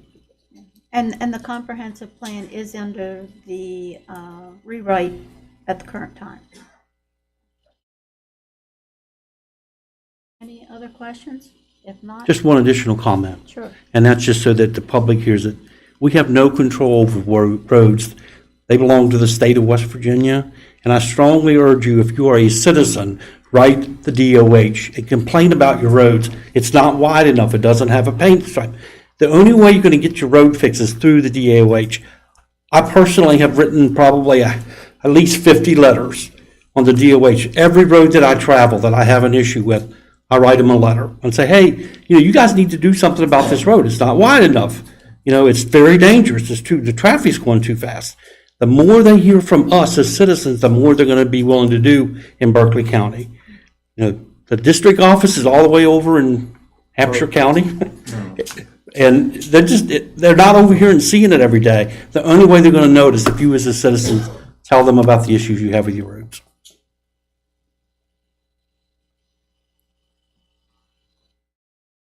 Okay, I'm ready for a motion.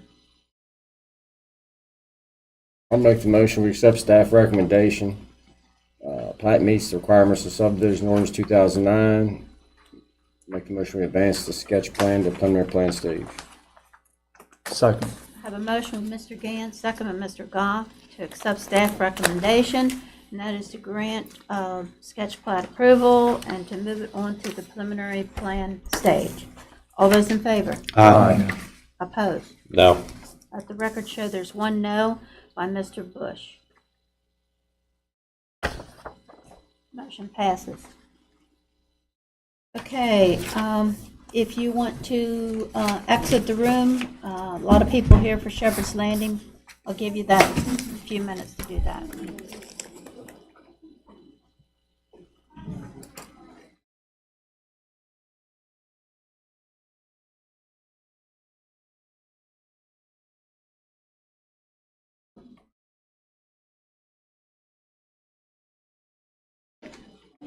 Take your conversations to the hall, please, and close the door so we can continue with our meeting.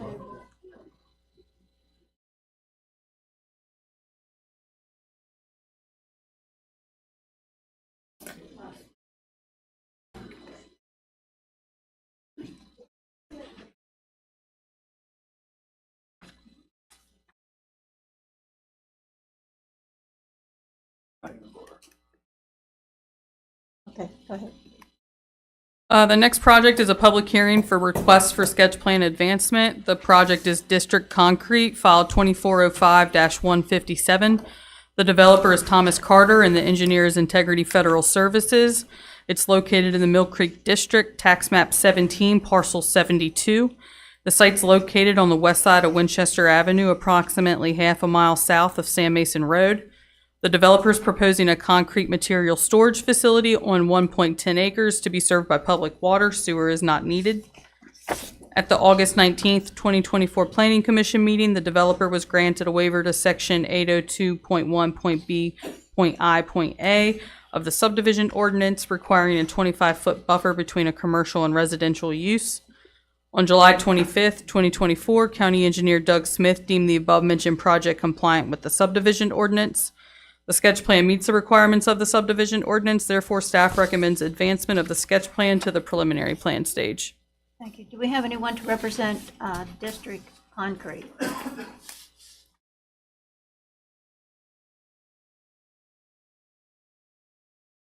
Good evening. My name is Mark McDonald. I'm with Integrity Federal Services. Thank you. Public hearing, your questions or comments, please. There is no one. I move to close public hearing. Oh, sorry.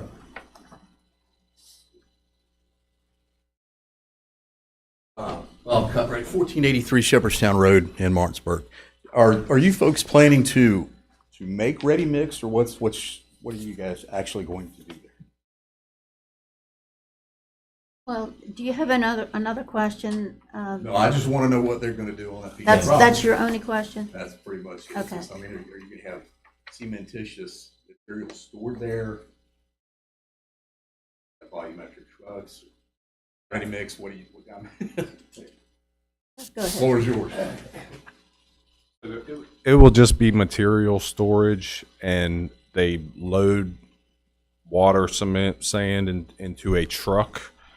And then as the truck goes down the road, it mixes the concrete, arrives somewhere, pours a driveway.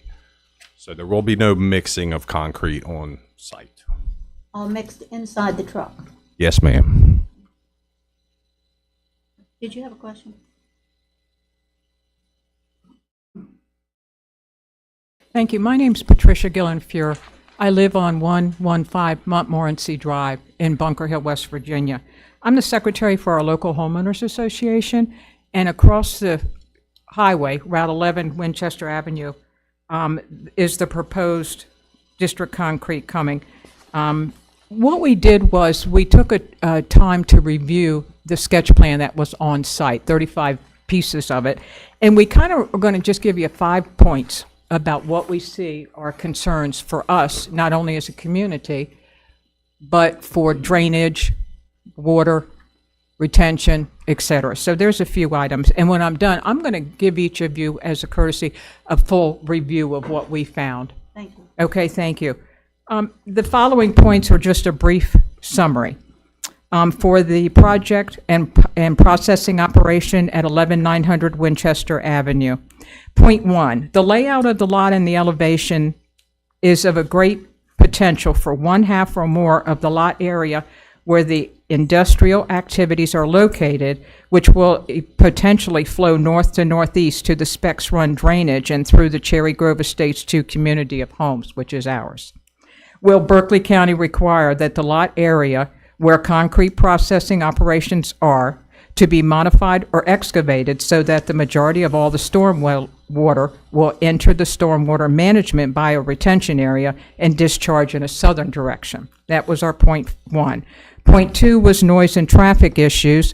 We'll be adding to the already heavily trafficked area on Route 11 Winchester Avenue, especially when this area is used as an alternate road when Highway 81 is closed or backed up due to an accident on Highway 81 that happened on Friday. There was a chemical spill and everybody just comes right down 11 and it was backed up for miles. So that's another concern that we have. And also with the traffic maps, which I have a copy of everything for you, it does show that there is only one small entrance to this concrete project, and it's a gravel driveway.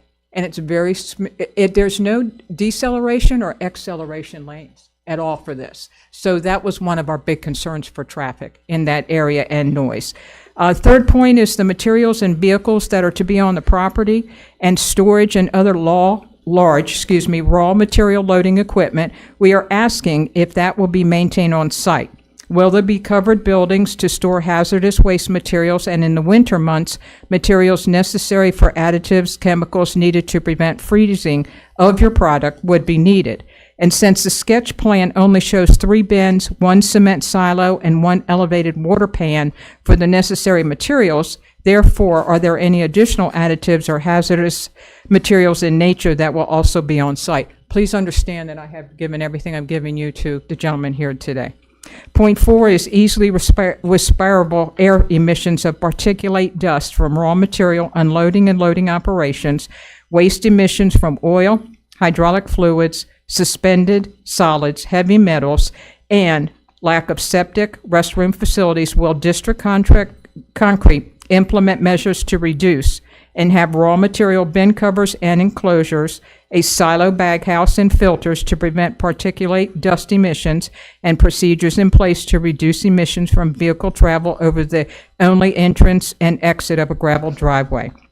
The sketch plan also shows a mobile truck washdown area. So will district concrete provide secondary containment to contain any wash water that will escape the mobile structure and have a tank on site to store wash water until it can be pumped and hauled away properly?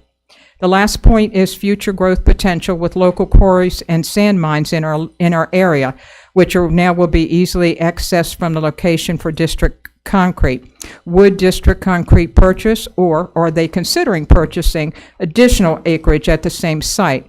Then would they be adding a concrete kiln for cement making processes, and if so, would they be using bag houses or filter houses to catch excess dust?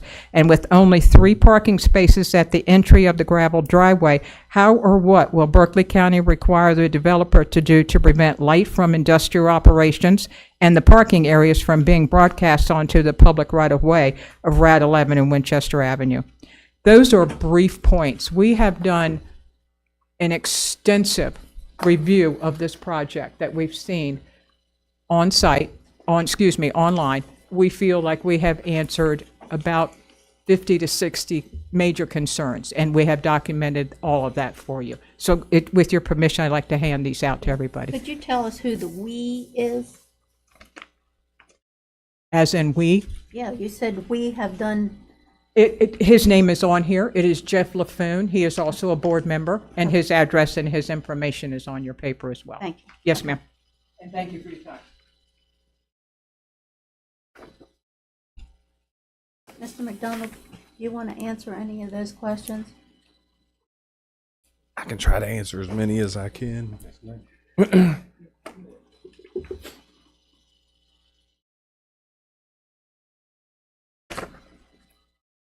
Thank you.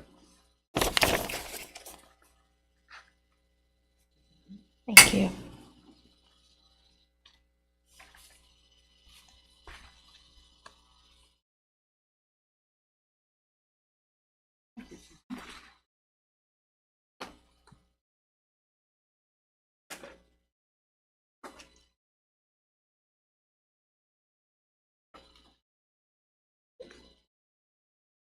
Your names are on your face. I watch them online every week when you're on.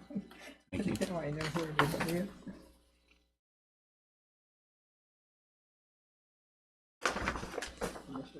Thank you, sir. Did you give a copy of this to our staff as well? Okay. Thank you. Do you want to try to answer any of these things at this particular stage? Yes, ma'am. Point one about the stormwater and elevation, it is somewhat of a flat lot. So, and this is a sketch plan. The stormwater or grading has not been designed yet at this time.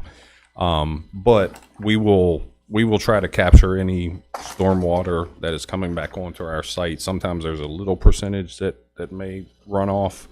But our client is willing to do whatever meeting the stormwater requirements of the ordinance. Point two about the traffic. My client has told me that when he starts this operation, he will have 2 trucks there. And he said more than likely each one of those trucks would be able to do 2 trips a day at a maximum 3 trips a day. And his only expansion, he said he may be able to add another truck down the road. So that would be 3 trucks at 3 trips a day. That's only 9 trips that this is generating there on Route 11. As far as she's talking about the gravel entrance, that would be a DOH entrance. It has to be concrete for 50 feet back into the site, and then it's allowed to continue with gravel. I will maybe have to get back to Mrs. Fuhr on some of the, what was that? The bags, cement, or right, any. With the preliminary plan, they've already been notified of during the sketch plan. They will have to look at their industrial discharge for the sign off. They will come with the storage, the wash track, the wash down water, all of that. That's all going to have to be looked at in Charleston by the industrial.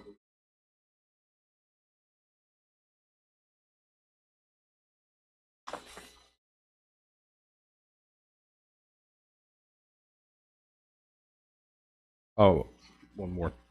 So the business owner is buying the adjacent parcel that has a house on it, and that will house actually a couple employees that he's going to have there. This sort of business isn't where someone pulls up and needs a bathroom and orders concrete. It's more people just calling and placing orders. So really, there is no proposed bathroom on this site. There would be one there next door if someone needed it.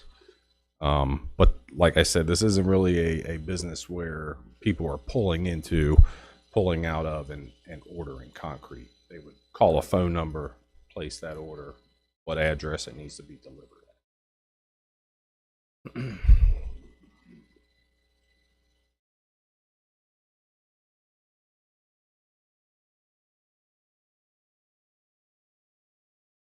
Okay.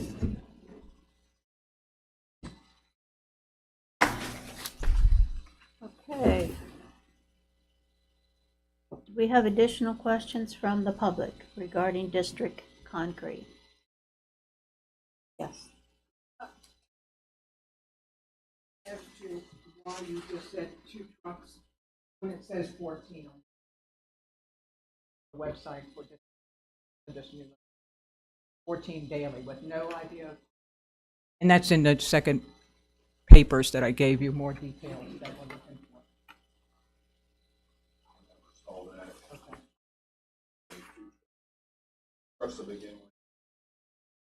There's not room. That's what we were concerned. He does have another Maryland. Right, in Beltsville, we looked at that site. We went over there and looked. Thank you. Additional questions regarding district concrete? Now I make the motion to close public hearing. Second. All right, I have a motion by Mr. Gant, second by Mr. Goff to close public hearing. All those in favor? Aye. Opposed? Public hearing is now closed. Planning Commission members, how about you? Do you have comments? And I make the motion we accept staff recommendation. Advance the sketch plan to preliminary plan stage. Second. I have a motion by Mr. Gant, second by Mr. Goff to accept staff recommendation, and that is to advance the sketch plan to the preliminary plan stage. All those in favor? Aye. Opposed? Motion passes. Thank you. All right. Berkeley County Public Service Water District Industrial Zone Elevated Water Tank. Yes, this is, excuse me, a request for sketch plan advancement. It is the Berkeley County Public Service Water District Industrial Zone Elevated Water Tank. The file is 2406-168. The developer is the Berkeley County Public Service Water District. The engineer is Fox and Associates. It's located in the Arden District, map 14, parcel 36. This site is located on the west side of Development Drive, approximately 0.80 miles south of Business Park Drive. The developer is proposing a freestanding water tank on 1 acre. No waivers or exceptions have been requested. On August 26, 2024, County Engineer Doug Smith deemed the above-mentioned project compliant with the subdivision ordinance 2009. The sketch plan meets the requirements of the subdivision ordinance, therefore staff recommends advancement of the sketch plan to the preliminary plan stage. Thank you. Do we have anyone to represent the project? Gordon Poffenberg with Fox and Associates. Thank you. Again, this is a public hearing. Your questions or comments regarding the water storage tank, the elevated water storage tank. There are no questions. I move to close public hearing. Second. Let the record show that there is no comments from the public. Have a motion by Mr. Goff, second by Mr. Gant to close public hearing. All those in favor? Aye. Opposed? Public hearing is now closed. Planning Commission members, questions of the staff or of Mr. Poffenberger? Hearing none, Madam President, I make a motion to accept staff recommendation to advance sketch plan to preliminary plan. Okay, I have a motion by Mr. Bush, second by Mr. Truitt. Yeah? Me and Eric. Goff? Yes. Okay. Give it to Mr. Truitt. Okay, we'll give it to Mr. Truitt. Haven't written that name yet tonight. To accept staff recommendation, that is to advance the project on to the preliminary plan stage. All those in favor? Aye. Opposed? Motion carries. Okay, the last public hearing is Red Hill. This is a request for final plat approval. The project is Red Hill Phase 13, lots 236 through 237, 247 through 277, and 311 through 332. The file number is 2406-177. The developer is Phil Kogar Investments. Surveyor is Roberts Land Surveying. It's located in the Hedgesville District, map 28, parcel 46. The project is located on Ridge Road South, approximately a half a mile from its intersection with Hedgesville Road. The final plat proposes the development of 55 single-family lots on approximately 21.60 acres to be served by public water and sewer. The final plat meets the requirements of the subdivision ordinance 2009. Therefore, staff recommends final plat approval contingent upon receipt of surety in the amount of $1,139,616. Plat to be released upon receipt of surety and developer's agreement. Thank you. Do we have anyone to represent the project?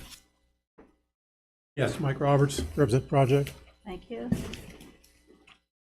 This is a public hearing. Questions or comments regarding Red Hill?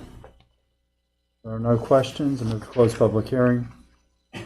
Second. I have a motion by Mr. Goff, second by Mr. Gant, to close public hearing. No comments have been received. All those in favor? Aye. Opposed?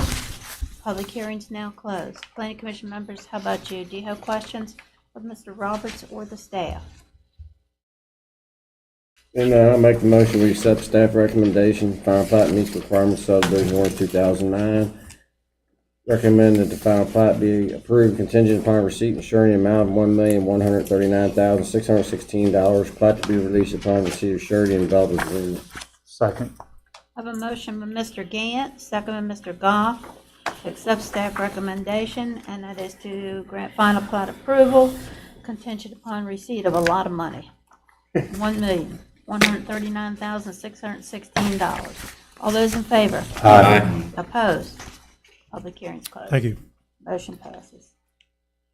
Okay, that concludes our public hearing. We now have preliminary final plat approval for Oates subdivision.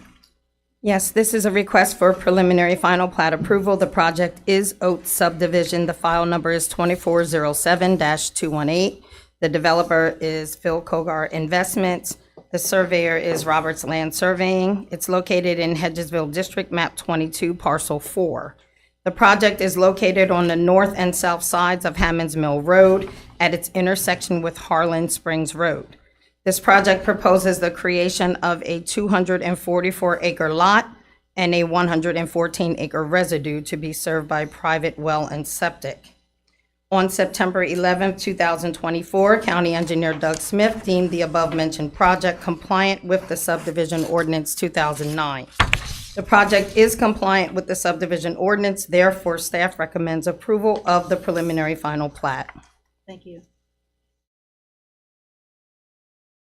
Mike Roberts, represent the project. Thank you.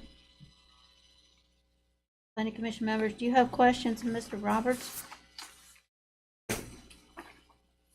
And I'll make the motion, we accept staff recommendation and approve the preliminary final plat.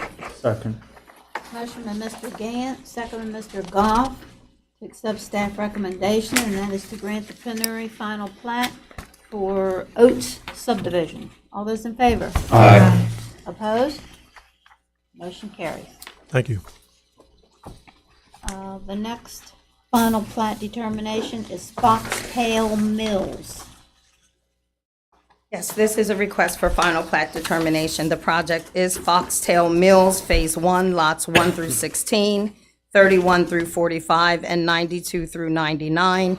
The file number is 2409-274. The developer is Thomas Companies LLC. The engineer is Fox and Associates. It's located in the Falling Waters District, map 17 and 17E, parcels 14.5, 14.6, 11, and 45. This site is located on the north side of Beddington Road, approximately 300 feet east of its intersection of Beddington Road and Miss Stacy Drive. The developer is proposing 39 townhome lots on 9.63 acres to be served by public water and sewer. No waivers or exceptions have been requested. On September 12, 2024, County Engineer Doug Smith deemed the above-mentioned project compliant with the subdivision ordinance 2009. The final plat meets the requirements of the subdivision ordinance. Therefore, staff recommends final plat determination and advertising of a public hearing for consideration of final plat approval at the October 21st, 2024 Planning Commission meeting. Do we have anyone to represent the project?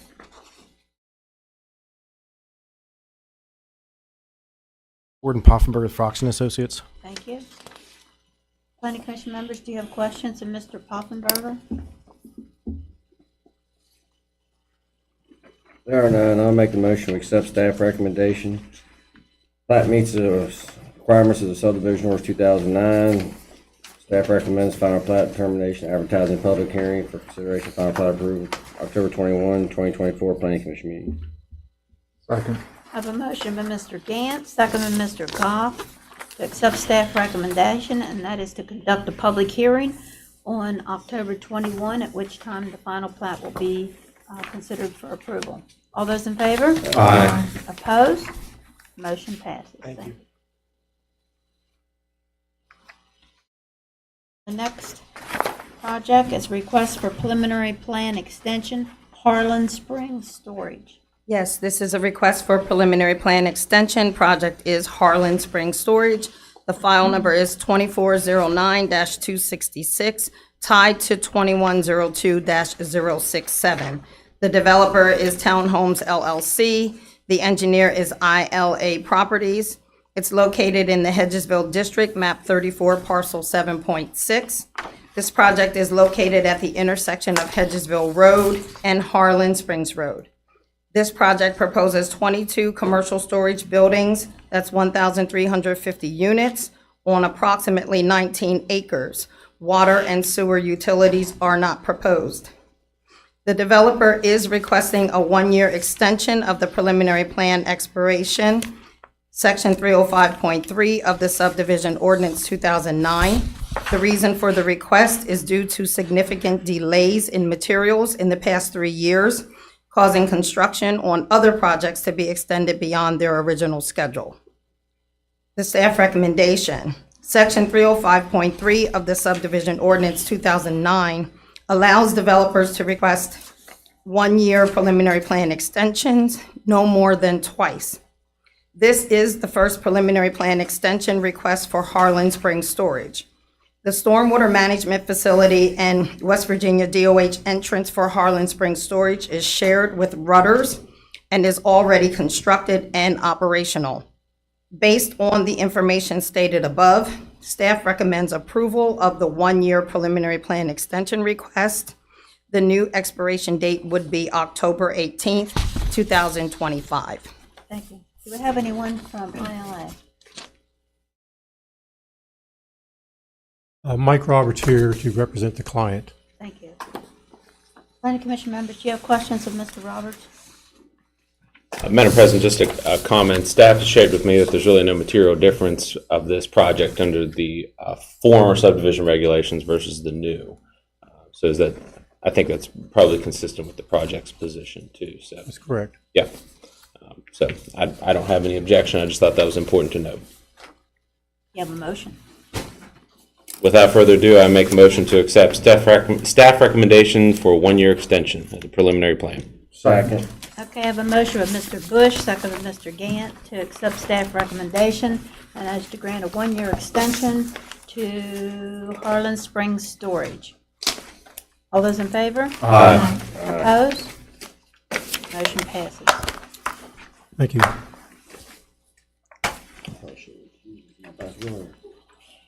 Do we have anything from staff, council?